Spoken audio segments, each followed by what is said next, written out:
बहुत समय पहले की बात है, जब एक गांव में लोग हंसी खुशी रह रहे थे। उस गांव में एक परिवार रहता था जिसमें एक बूढ़ी औरत और उसकी बहू ललिता और ललिता की दो बेटियां छाया और माया रहते थे। उस घर में कोई भी आदमी नहीं रहता था। ललिता का पति उसे सालों पहले छोड़कर जा चुका था और उसके ससुर जी इसी गम में गुजर गए थे। अब बस उस घर में 4 औरतें ही बची थी। ललिता घर घर जाकर लोगों के बर्तन मांजती थी और अपनी दोनों बेटियों माया और छाया को पढ़ा रही थी। ललिता बहुत कम कमा पाती थी, जिसमें दोनों बेटियों को पढ़ाना और अपनी सास की दवाई करना बड़ा मुश्किल हो रहा था। एक दिन जब चारों रात को बैठकर खाना खा रहे होते हैं तो ललिता सबसे बोलती है, मैं अपनी तरफ से पूरी कोशिश कर रही हूँ, पर फिर भी घर का खर्चा निकालना बड़ा मुश्किल सा हो रहा है। 20 दिन में ही सारे पैसे खत्म हो जाते हैं। मैं समझती हूँ बहू, और तू कैसे कैसे कमा कर ला रही है वो हम सब जानते हैं। ऐसा है तो मैं अपनी पढ़ाई छोड़ देती हूँ। नहीं नहीं, बिल्कुल नहीं, ऐसा कभी सोचना भी मत। तो ऐसे कैसे चलेगा माँ, कुछ तो करना पड़ेगा ना हमें। हाँ कोई नहीं, मैं देखती हूँ। अगले दिन छाया और माया दोनों कॉलेज ना जाकर लोगों के घर में काम मांगना शुरू कर देती हैं, पर लोग उनकी मजबूरी का फायदा उठाने लगते हैं। जब छाया किसी के घर जाती है तो वहां का मकान मालिक छाया को छेड़ने लगता है। छाया जैसे तैसे वहां से भाग आती है। माया भी ऐसे ही किसी के घर काम मांगने जाती है तो उसे बिना बाप की बिगड़ी बोलकर भगा दिया जाता है। छाया और माया दोनों एक दूसरे से बात करती हैं। अगर घर में कोई मर्द ना हो तो दुनिया जीने भी नहीं देती। कोई फायदा उठाता है तो कोई घर से निकाल देता है। माँ को भी उनकी मेहनत के आधे पैसे भी नहीं मिलते। बस वही है ना, माँ की मालकिन को अच्छे से पता है कि घर में उनके अलावा कोई कमाने वाला नहीं है, तो बस वो भी फायदा उठाती है। अब हमें कुछ बड़ा सोचना होगा, ऐसे घर नहीं चलने वाला। हमें कोई काम सोचना होगा जिसमें हम इज्जत की खा सके और ये किल्लत की जिंदगी से पीछा भी छूट जाए। छाया और माया घर जाकर अपनी माँ से कोई काम शुरू करने को बोलती हैं। क्यों ना हम मिठाई की दुकान खोल लें? आपको और दादी को कितनी अच्छी अच्छी मिठाई बनानी आती है और हमारी दुकान खाली ही पड़ी है। अरे मजाक है क्या दुकान खोलना? बहुत मेहनत है, बहुत पैसा लगेगा। अरे लड़कियां बोल रही हैं तो एक बार कोशिश करके देख ले। वैसे भी अब तो दिवाली आ रही है, मिठाई तो खूब बिकेगी। दादी ठीक बोल रही है माँ, मान जाओ ना हमारी बात। ललिता सबकी बात मान लेती है। अगले दिन वो एक एक पैसा निकाल कर ले आती है। छाया और माया भी जमा किए कुछ पैसे निकाल कर ले आती हैं। ये ले, मेरे पास भी कुछ पैसे हैं, ये भी दुकान में काम आएंगे, रख ले। सारे पैसे इकट्ठे करके छाया और माया मिठाई का सामान ले आती हैं। उसके बाद सब मिलकर मिठाई बनाना शुरू कर देते हैं। ललिता के पड़ोस के घर में उनकी पड़ोसन शीला उनसे बहुत चिढ़ती थी, और जब वो अपनी खिड़की से देखती है कि ललिता के घर में कुछ तो हो रहा है तो वो झट से उनके घर की खिड़की पर आकर सब देखने लगती है। शीला उन सब की बातें सुन लेती है और फिर सबको मिठाई बनाते देख शीला एकदम जल भुन जाती है। अच्छा, तो ये इतनी सारी मिठाई बनाकर दुकान लगाने वाले हैं। अगर ऐसा हुआ तो ये तो अमीर हो जाएंगे। नहीं नहीं, मैं ऐसा कुछ भी नहीं होने दूंगी, मुझे इनका कुछ करना ही पड़ेगा। जब रात को ललिता और उसकी बेटियां सारी मिठाई बनाकर रख लेती हैं और जाकर सो जाती हैं, तब शीला पीछे से आती है और मिठाई में कुछ मिला देती है। जब शीला मिठाई में कुछ मिला रही होती है तभी ललिता पीछे से उसे देख लेती है। हे भगवान, ये औरत हमारे घर में क्या कर रही है? ललिता सबको चिल्ला चिल्ला कर बुलाने लगती है।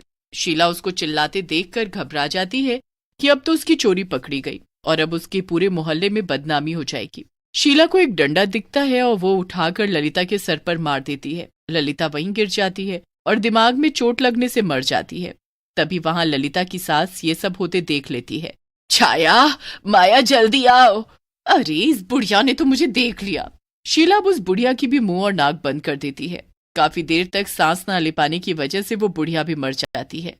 शीला, तेरे हाथों से 2 औरतों की मौत हो गई है। यहाँ से भागने में भलाई है शीला, जल्दी निकल ले यहाँ से। शीला वहां से भाग जाती है और जब सुबह छाया और माया अपनी माँ और दादी को ऐसे जमीन पर पड़ा देखते हैं तो घबरा जाते हैं। माँ और दादी तो मर गई है माया। हे भगवान, ये क्या हो गया? ये कैसे हो गया? उनको अपनी माँ और दादी की मौत के बारे में कुछ पता नहीं चल पाता। वो बहुत रोती हैं और उनके गम में 2 दिन तक ऐसे भूखी प्यासी बैठी रहती हैं। हमारे साथ बहुत ही बुरा हुआ। हमने मिठाई की दुकान खोलने का सोचा था, पर अब तो वो भी नहीं हो सकता। अब हम आपके बिना कैसे घर चलाएंगे? हम क्या? ललिता और उसकी सास की आत्मा को अभी भी शांति नहीं मिली होती। वो मरने के बाद चुड़ैले बन चुकी होती हैं और अपने परिवार की मदद के लिए वापस आ जाती हैं। देख बहू, हमारी बच्चियां कैसे 2 दिन से भूखी प्यासी सो रही हैं। ये सब उस शीला की वजह से हुआ है। मैं उसे छोड़ूंगी नहीं। उसे तो हम देख लेंगे, पर पहले हमें अपनी बच्चियों की मदद करनी है। चल जल्दी से दुकान में चलते हैं, वहां हम दोनों मिलकर सारी मिठाई बना देते हैं। दोनों चुड़ैलें पूरी रात मिठाई बनाने में लग जाती हैं। दोनों मिलकर जाने कितनी तरह तरह की मिठाई बना देती हैं। पूरा घर मिठाइयों से भर जाता है। वो दोनों ऐसी ऐसी मिठाई बनाती हैं जो कभी किसी ने ना खाई हो। देखो, हमने तो अच्छी खासी मिठाई बना दी। हाँ, बस हमारी बच्चियां सब मिठाई बेच दे तो सब सही हो जाएगा। दोनों चुड़ैलें सुबह सुबह दुकान खोल देती हैं और दुकान पर ग्राहक आने भी शुरू हो जाते हैं। जब ग्राहक को दुकान में कोई नहीं दिखता तो वो आवाज देने लगते हैं। शोर सुनकर छाया और माया उठकर जाकर देखती हैं तो उनकी भी आंखें खुली की खुली रह जाती हैं। उनकी मिठाई की दुकान मिठाइयों से खचाखच भरी होती है और सामने ग्राहकों की भीड़ लगी होती है। ये कैसे हुआ माया? ये तो मुझे भी समझ नहीं आ रहा। छाया, अरे ये दुकान आपकी है क्या? जी हमारी है तो दुकान में बैठना चाहिए ना आपको। मैं कब से आवाज दे रहा हूँ। जी माफ कीजिए, बताइए आपको क्या चाहिए? 2 किलो ये गुलाबी रंग की मिठाई और 5 किलो ये पीली वाली मिठाई पैक कर दो। छाया और माया फटाफट मिठाई पैक करने में लग जाती हैं। वहां खड़ी दोनों चुड़ैलें ये सब देख बड़ी खुश हो रही होती हैं। देखो तो, दोनों बच्चियां कैसे मेहनत से लगी हुई हैं। हमें भी इनकी मदद करनी चाहिए। हाँ, तू इनकी पैकिंग में मदद कर और मैं इन मक्खियों को थोड़ा दूर भगाती हूँ। दोनों चुड़ैलें छाया और माया की मदद में लग जाती हैं। उन दोनों को पता भी नहीं चल पाता और पूरा दिन ऐसे ही निकल जाता है और पहले ही दिन खूब अच्छी खासी कमाई हो जाती है। रात को दोनों बहनें पैसे इकट्ठे करके गिनने लगती हैं। मुझे अभी तक समझ नहीं आ रहा कि आखिर मिठाई किसने बनाकर रखी दुकान में। पता नहीं, शायद भगवान हमारी मदद कर रहे हैं। खैर छोड़ो ये सब, चलो खाना खाते हैं और फिर आराम से सोएंगे। दोनों खाना खाकर सो जाती हैं और उनके सोने के बाद दोनों चुड़ैलें फिर से दुकान में आकर मिठाई बनानी शुरू कर देती हैं। इस बार वो पहले से भी ज्यादा और नई नई तरह की मिठाई बनाती है। सुबह होते ही वो दुकान खोल देती हैं और जब छाया और माया आती हैं तो उनको दुकान खुली हुई मिलती है और जैसा उन्होंने सोचा होता है बिल्कुल वैसे ही दुकान मिठाई से खचाखच भरी मिलती है। छाया और माया दुकान में बैठ जाती हैं और ग्राहकों की भीड़ भी लगनी शुरू हो जाती है। अब वहां से शीला गुजरने लगती है और वो दुकान देखकर एकदम दंग रह जाती है। ये कैसे और कब हुआ? मुझे तो पता भी नहीं चला। इन दोनों ने आखिर ये दुकान खोल कैसे ली? ये सब मिठाई इन्होंने कैसे बना ली? शीला दुकान में जाती है और वहां लगी भीड़ देखकर वो जल भुन जाती है। देख, आ गई हमारी जान लेने वाली। अब मैं उसे नहीं छोड़ने वाली। अभी नहीं, ये रात को फिर से आएगी उस दिन की तरह मिठाई खराब करने। बस हमें रात तक इंतजार करना होगा। रात को दोनों चुड़ैलें हमेशा की तरह मिठाई बनाने लगती है कि तभी चुपके से शीला दुकान के बाहर आकर खड़ी हो जाती है। शीला को दुकान का शटर थोड़ा सा खुला दिखता है। अरे, ये दुकान तो खुली पड़ी है। चलो अच्छा है, मेरा काम आसान हो गया। शीला जैसे ही अंदर जाती है तो उसके सामने 2 चुड़ैलें उसके इंतजार में बैठी होती हैं। शीला चुड़ैलों को देखते ही चिल्लाती है और भागने लगती है, पर वो दोनों उसे पकड़ लेती हैं। हमें तेरा ही इंतजार था। हमें पता था तू अपनी हरकतों से बाज नहीं आएगी और दोबारा हमारी मिठाई खराब करने यहाँ जरूर आएगी। अरे छोड़ो मुझे, बचाओ, कोई तो बचाओ। अब तुझे हमसे कोई नहीं बचा पाएगा। दोनों चुड़ैलें शीला को कसकर पकड़कर रखती हैं और उसे मिठाई खिलाना शुरू कर देती हैं। शीला का पेट भरा हुआ होता है, इसलिए वो मिठाई नहीं खा पा रही होती, पर दोनों चुड़ैलें जबरदस्ती शीला के मुंह में मिठाई ठूंसती रहती हैं। मत करो, मेरे साथ ऐसा, मेरा दम घुट रहा है। तो याद कर वो दिन जब तूने मेरा मुंह और नाक बंद किए थे। मेरा भी ऐसे ही दम घुटा था और मैं मर गई, और फिर तूने मुझे भी डंडा मारा। तुझे जरा भी डर नहीं लगा क्या? तुम दोनों ललिता और उसकी सास हो? हाँ, बिल्कुल सही पहचाना तूने। और अब याद रखना कि हम हर पल अपनी बच्चियों की रक्षा कर रहे हैं। तूने अगर दोबारा कोई भी हरकत की तो इस बार जिंदा नहीं छोड़ेंगे। नहीं नहीं नहीं नहीं नहीं, मैं ऐसा कुछ नहीं करूंगी। मुझे माफ कर दो, मुझे जाने दो। दोनों चुड़ैलें शीला को वहां से जाने देती हैं। शीला दोबारा कभी फिर ऐसा नहीं करती और दोनों चुड़ैलों की मिठाई की दुकान खूब बढ़िया चलती है। दिवाली भी आ जाती है और दोनों बहनें मिलकर दिवाली मनाती हैं, पर अपनी माँ और दादी को भी खूब याद करती हैं। जबलपुर नाम का एक छोटा सा गांव था। एक बार उस गांव में एक कठपुतली वाला सोमनाथ आता है। आओ आओ आओ, सभी आओ, बच्चे, बूढ़े, जवान और मेरी प्यारी बहनों, सभी आओ। आप सभी को बहुत मजा आने वाला है। थोड़ी ही देर में वहाँ काफी भीड़ इकट्ठा हो जाती है। इस कठपुतली वाले के पास तो बहुत ही सुंदर सुंदर कठपुतली हैं। देखने से ऐसा लगता है जैसे अभी बोल पड़ेंगी। हो, तुमने बिल्कुल सही कहा, बिल्कुल असली दिख रही है। फिर कठपुतली वाला अपने दोनों हाथों की सभी उंगलियों में कठपुतलियों की डोर बांधकर खेल दिखाना शुरू करता है। काफी देर तक खेल दिखाने के बाद सभी लोग उसे पैसे देने लगते हैं। नहीं नहीं, मैं खेल दिखाने के कोई पैसे नहीं लेता। ये तो मेरा बस एक शौक है। कठपुतली का खेल दिखाना मुझे बहुत अच्छा लगता है। अरे भाई, खेल दिखाने के पैसे नहीं लेते तो घर कैसे चलाते हो अपना? पैसे नहीं तो अनाज ही ले लो। अगर आपको कुछ देना ही है तो मुझे रात काटने के लिए आसरा दे दो। सुबह होते ही मैं यहाँ से चला जाऊंगा। मेरे बच्चों को आपकी कठपुतली का खेल बहुत पसंद आया, इसलिए आज आप मेरे घर रुक सकते हैं। उसके बाद सोमनाथ अपना सारा सामान समेटता है और जानकी के साथ जानकी के घर चला जाता है। रात का वक्त था, सभी गहरी नींद में सोए हुए थे। तभी सोमनाथ एक भूत में बदल जाता है।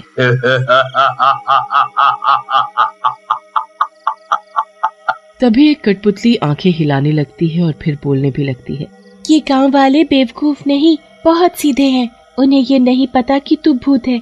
तू चालाकी से लोगों के घरों में घुस जाता है और घर के सभी लोगों को कठपुतली बना देता है, जैसे तूने हमें बनाया। फिर तू हमें अपनी उंगलियों पर नचाता है।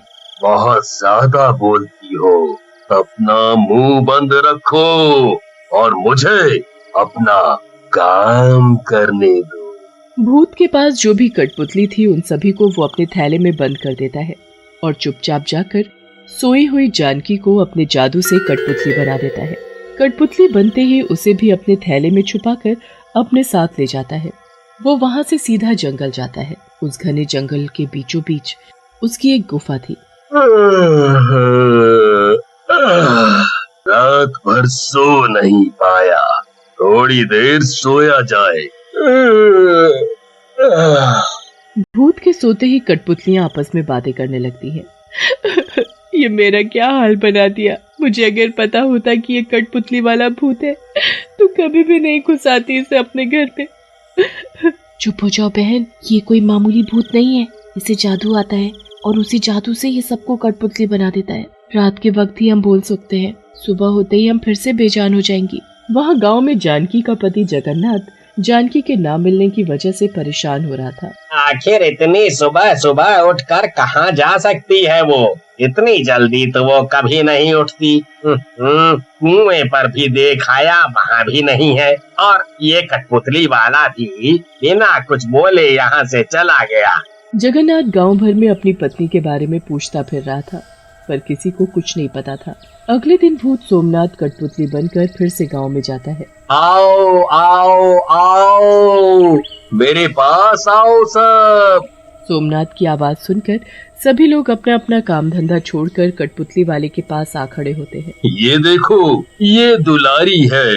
इसका एक ठुमका ही सबको दीवाना बना देता है। अब दोनों मिलकर अपना खेल शुरू करो। तुम्हारे पास कल 4 ही कठपुतली थी, पर 5 कैसे हो गई?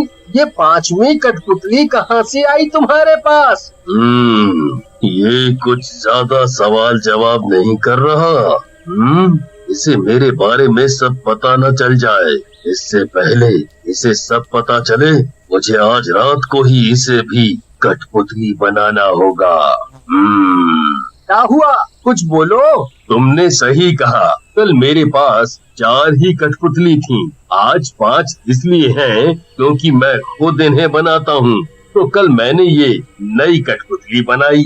अच्छा, क्या तुम मेरे लिए भी एक कठपुतली बना सकते हो? तुम्हारी कठपुतलियों की बात ही कुछ और है। ऐसा लगता है जैसे कठपुतली नहीं, कोई जीता जागता इंसान हो। बना दूंगा, पर इसके लिए मुझे रात भर तुम्हारे घर रुकना होगा। हाँ हाँ, क्यों नहीं, चलो ही मेरे साथ मेरे घर पर चलो। चलो, आज इसकी बारी है। सोमनाथ प्रमोद के घर रुकता है। जब सभी सो जाते हैं, सोमनाथ अपने असली रूप में आ जाता है। तभी एक कठपुतली बोलने लगती है, मत कर तू ऐसा, छोड़ दे उसे। अगर तू उसके पास भी गया तो मैं शोर मचाना शुरू कर दूंगी। फिर तेरे लिए अच्छा नहीं होगा। सभी गांव वाले तेरा असली रूप देखकर तुझे जान से मार देंगे। तेरी इतनी हिम्मत कि तू शोर मचाएगी? मेरी गुलाम होकर मुझे मरवाना चाहती है? अभी रुक, देख मैं तेरा अब क्या करता हूँ। सोमनाथ उस कठपुतली के 2 टुकड़े कर देता है, उसके हाथ पैर तोड़कर घर के पीछे फेंक देता है। फिर सीधा प्रमोद के कमरे में जाता है और उसे कठपुतली बनाकर अपने थैले में रखकर वहां से चला जाता है। गुफा में पहुंचते ही देखा ना, मैंने उस कठपुतली का क्या हश्र किया। अगर तुम सब चाहते हो कि तुम सब के साथ भी ऐसा ना हो तो अपना मुंह बंद रखना। वहाँ गांव में प्रमोद के घर वाले परेशान थे प्रमोद के ना होने की वजह से। ऐसे ही कई दिन बीत गए। भूत रूप बदलकर रोज गांव में आता और रोज किसी न किसी को कठपुतली बनाकर अपने साथ ले जाता। अब भूत के पास बहुत सारी कठपुतलियां हो चुकी थी। आज मैं बहुत खुश हूँ। मेरे पास इतनी सारी कठपुतलियां हो गई हैं। पर उस पुराने खेल से मैं अब बहुत बोर हो गया हूँ। क्यों ना मैं अब कोई नया खेल खेलूं। कल मैं इन सभी कठपुतलियों को एक पेड़ पर लटका दूंगा और फिर उस पेड़ के नीचे आग लगा दूंगा। जब ये सारी कठपुतलियां आग देखकर उछलना शुरू करेंगी तब मुझे वो तमाशा देखने में बहुत मजा आएगा। फिर भूत सो जाता है। ये भूत कल हम सभी को जलाकर मारने वाला है। हम सभी तड़प तड़प कर मर जाएंगी। अभी हमारे पास पूरी रात बची है अपने आप को बचाने के लिए। हमें कुछ करना होगा सुबह होने से पहले। मेरे पास एक उपाय है। जब ये भूत उठेगा तो तुम सभी भूत का ध्यान भटका कर रखना। तभी भूत उठ खड़ा होता है। फिर से तुमने खुसर फुसर करना चालू कर दिया। लगता है तुम सबको अपनी जान प्यारी नहीं है। अब मैं तुम्हें कल सुबह नहीं आज ही जला कर मारूंगा। भैया तुम्हें यहाँ से अभी निकलना होगा। जल्दी करो, भागो यहाँ से। भूत इधर की तरफ आ रहा है, जाओ जल्दी। थैले से एक कठपुतली निकलकर भाग जाती है। भागते भागते वो सीधा गांव पहुंचती है और गांव के बीचों बीच जाकर थक कर रुक जाती है। ये कठपुतली तो उस सोमनाथ कठपुतली वाले की लगती है। शायद वो खेल दिखाते दिखाते कल इसे यहीं भूल गया है। अभी मैं इसे अपने पास संभाल कर रख लेता हूँ। जब वो आएगा खेल दिखाने तो मैं ये कठपुतली उसे वापस कर दूंगा। तभी कठपुतली बोलने लगती है, वापस मत करना, वापस मत करना। और ये आवाज कहाँ से आई? मेरे आसपास तो कोई भी नहीं है। अपने हाथ में देखो, मैं बोल रहा हूँ कठपुतली। मैं उसी सोमनाथ कठपुतली वाले की ही कठपुतली हूँ। मैं इसलिए बोल और चल पा रही हूँ क्योंकि मुझे जादू से कठपुतली बनाया हुआ है। मैं इसी गांव का रहने वाला पवन हूँ। मुझे तुम सबकी मदद की जरूरत है। मेरी तरह और भी लोग हैं जो कठपुतली बने हुए हैं। उन सब की जान खतरे में है। असल में वो कठपुतली वाला एक भूत है, भूत। कठपुतली उस भूत के बारे में सब बताती है। तभी मैं कहूँ कि ये सभी कठपुतलियाँ असली जैसी क्यों दिखती हैं। अब सब समझ आ गया हमारे गांव से लोग क्यों गायब हो रहे थे। अरे फिर देर किस बात की? चलो भाइयों जल्दी, हमें उन सभी कठपुतलियों को बचाना होगा। सभी गांव के लोग अपने हाथ में मशाल लिए निकल पड़ते हैं जंगल की तरफ। वहाँ वो भूत सभी कठपुतलियों को पेड़ पर लटका चुका था। मेरी एक कठपुतली कहाँ है? एक इस थैले से गायब है। मैं यहाँ हूँ और अब तेरा खेल खत्म। भाइयों सभी कठपुतलियों को उतारो। आज ये कठपुतली नहीं, ये भूत जलेगा। गांव के सभी लोग एकजुट होकर सभी कठपुतलियों को पेड़ से उतार देते हैं और उनकी जगह भूत को पेड़ से बांध देते हैं। दिन होने की वजह से भूत किसी भी गांव वाले को कठपुतली नहीं बना पाता क्योंकि दिन के समय उसका जादू नहीं चलता था। तभी सब लोग आकर पेड़ में एक साथ आग लगा देते हैं। उसके मरते ही सभी कठपुतलियां अपने इंसानी रूप में वापस आ जाती हैं।